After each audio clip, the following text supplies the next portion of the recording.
세계에서 가장 큰 온라인 쇼핑 시장, 그 시장의 거의 80%를 한 회사가 차지했다면 믿으시겠어요? 네, 오늘 우리가 파헤쳐볼 기업은 바로 이 거대한 테크 기업, 알리바바입니다. 자, 보세요. 이 엄청난 규모의 캠퍼스가 바로 알리바바 그룹의 본사입니다. 뭐랄까 거의 하나의 도시 같죠? 하지만 이런 거대한 외관은요, 사실 빙산의 일각에 불과합니다. 진짜 중요한 질문은 이거죠. 이 거대한 디지털 제국의 힘은 대체 어디서 나오는 걸까요? 네, 바로 이겁니다. 대체 어떻게 한 기업이 세계에서 제일 큰 전자상거래 시장의 80% 가까이를 차지할 수 있었을까요? 이건 그냥 시장에서 성공했다, 이 수준이 아니에요. 말 그대로 중국이라는 한 나라에 온라인 쇼핑 자체를 만들어버린 거나 마찬가지거든요. 그 시작은 놀랍게도 이런 거대한 캠퍼스가 아니었습니다. 1999년 아주 평범한 아파트의 한 방에서 정말 단순한 아이디어 하나로 모든 게 시작됐습니다. 그리고 그 성장은 정말 눈 깜짝할 사이였어요. 불과 5년 만에 알리바바는 제국을 세울 세계의 핵심 기둥을 다 만들어버립니다. 먼저 1999년에 중국 제조업체와 전 세계를 잇는 알리바바닷컴을 만들고요. 2003년에는 당시 거인이었던 이베이에 맞서기 위해 소비자용 플랫폼 타오바오를 내놓습니다. 그리고 결정적으로 2004년 이 모든 걸 가능하게 할 결제 시스템 알리페이를 탄생시키죠.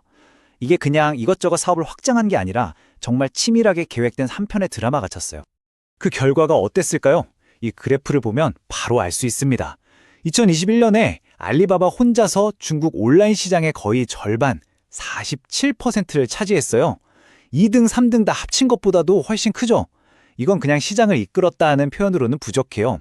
그냥 알리바바가 시장 그 자체였다, 이렇게 말하는 게 더 정확할 겁니다.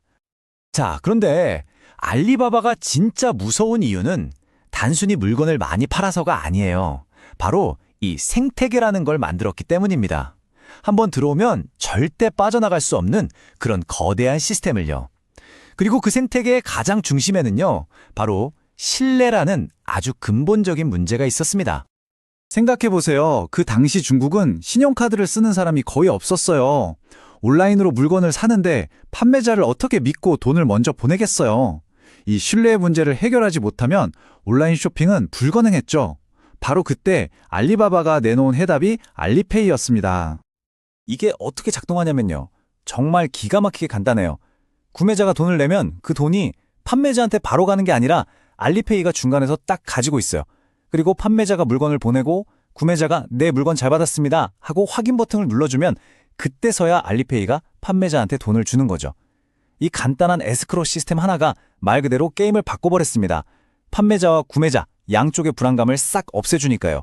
이건 그냥 결제 시스템이 아니었어요. 중국 인터넷 전체에 신뢰라는 인프라를 깔아준 거나 다름없었죠. 그리고 이 거대한 생태계를 돌리려면 뭐가 필요할까요? 바로 엄청난 컴퓨팅 파워죠. 아마존에 AWS가 있는 것처럼 알리바바도 자체적으로 알리바바 클라우드를 만들었습니다. 이게 자기들 서비스만 돌리는 게 아니라 아시아 태평양 지역에서는 1위, 전 세계적으로는 3위를 차지할 정도로 거대한 사업이 됐어요. 그야말로 알리바바 제국의 디지털 척추인 셈이죠. 자, 중국 시장은 이제 평정했습니다. 그럼 알리바바의 다음 목표는 어디였을까요? 당연히 전 세계죠. 그 첫 번째 타겟이 바로 당시 가장 뜨겁게 성장하던 인터넷 시장, 동남아 아시아였습니다. 그런데 여기서 알리바바가 아주 영리한 방법을 씁니다.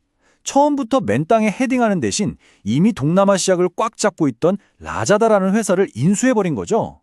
이 M&A 한 방으로 인구 5억 5천만이 넘는 6개 나라에 한 번에 진출하면서 그야말로 단숨에 이 지역의 최강자로 떠오른 겁니다. 알리바바가 왜 동남아시아에 그렇게 공을 들였는지 이 표를 보면 바로 이해가 갑니다. 숫자들이 정말 어마어마하죠. 특히 인도네시아 좀 보세요. 10년 만에 시장이 무려 27배나 커질 걸로 예상됐어요. 이건 그냥 성장한다 수준이 아니라 말 그대로 폭발한다 라는 표현이 맞죠. 알리바바 눈에는 여기가 거대한 기회의 땅으로 보였을 겁니다. 그럼 이 새로운 시장을 어떻게 공략했을까요? 전략은 아주 간단하고 또 효과적이었습니다. 자신들이 중국에서 성공했던 방식, 그리고 아마존 같은 기업들이 성공했던 그 성공 공식을 그대로 가져와서 동남아 시장에 빠르게 복사해 나간 겁니다. 물류창고부터 결제 시스템까지 검증된 모델을 그대로 적용한 거죠. 자, 온라인은 이제 거의 다 장악을 했습니다. 그런데 알리바바의 야망은 여기서 끝나지 않았어요. 그들의 다음 목표는 더 원대합니다. 바로 온라인과 오프라인, 이 두 세계의 경계를 완전히 허물어버리는 것이었습니다. 그리고 그 혁명의 중심에 바로 이 허마 슈퍼마켓이 있습니다. 겉으로 보기에는 그냥 우리 동네에 있는 평범한 마트 같죠? 천만에요. 여기는 사실 데이터와 기술로 돌아가는 미래 소매업의 거대한 실험실 같은 곳입니다. 허마인에서의 쇼핑 경험은 정말 특별해요. 매장에 가서 직접 물건을 골라도 되고 그냥 집에서 앱으로 주문해도 가격이 똑같아요. 결제는 당연히 알리페이로, 휴대폰 하나면 끝이고요. 주문하고 나면 10분도 안 돼서 포장이 끝나고 바로 집으로 배송이 시작됩니다. 온라인으로 주문했는지 오프라인에서 샀는지 구분이 안 되는 그 경계가 완전히 사라지는 경험을 하게 되는 거죠.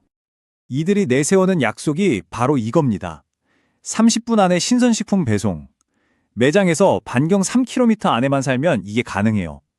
이게 어떻게 가능할까요? 비밀은 허마가 그냥 슈퍼마켓이 아니라 사실은 고객집 바로 옆에 있는 초소형 최첨단 물류센터의 역할을 하기 때문입니다. 슈퍼마켓의 탈을 쓴 물류센터인 셈이죠. 자, 이렇게 상거래의 판도를 아예 바꿔버린 회사는 이제 뭘 해야 할까요? 이제는 돈을 버는 걸 넘어서 이 세상에서 어떤 역할을 할 것인지 고민하기 시작합니다. 이제 알리바바는 성숙한 글로벌 기업으로서의 책임을 이야기합니다. 예를 들어 녹색 채권이라는 걸 발행해서요, 에너지 효율을 높이거나 친환경 건물을 짓는 데 돈을 쓰고 있어요. 우리가 흔히 말하는 ESG 경영이죠. 이제는 기업의 사회적 책임까지 생각하는 단계로 나아가는 겁니다. 작은 아파트에서 시작해서 전 세계 유통업의 규칙을 새로 쓰고 있는 거대한 제국, 알리바바. 온라인 쇼핑은 이미 정복했고요. 이제는 온라인과 오프라인의 경계마저 허물고 있습니다. 자, 그럼 마지막 질문은 이겁니다. 과연 전 세계의 다른 유통기업들은 알리바바가 몰고 올 이 거대한 변화에 맞설 준비가 정말로 되어 있을까요?